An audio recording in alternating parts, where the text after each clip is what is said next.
Sekarang dia dah pandai nyanyi. Kalau kita rekod depan-depan dia malu, dia memang tak akan nyanyi. Tapi kalau duduk jauh-jauh dia nyanyi. Dengar kuki, kuki. Kalau kita tengok dia, dia tak nak nyanyi. Dia sorang-sorang. Macam-macam lagu keluar. Lagu kuki-kuki, lalu lagu peekaboo. Lepas tu Fiwit.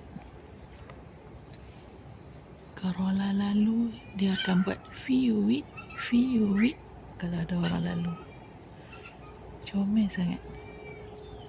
Dia sebenarnya burung betina tau, tapi tak tahu kenapa dia pandai bersiul pula. Biasa orang cakap burung betina ni tak bersiul.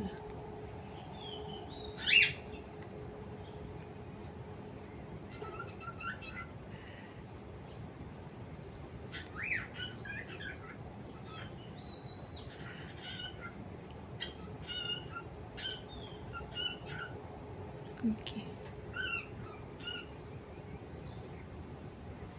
Tak boleh pergi dekat-dekat. Nanti kalau pergi dekat-dekat dia tak nak nyanyi.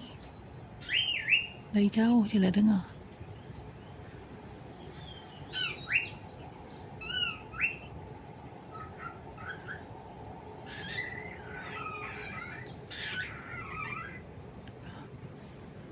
Duduklah sangkar. Kucing pun banyak nak terkam.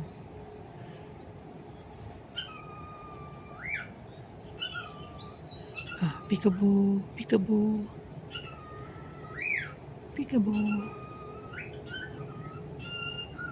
Dia pandai nyanyi sebab kita orang dari kecil train dia dengar video YouTube.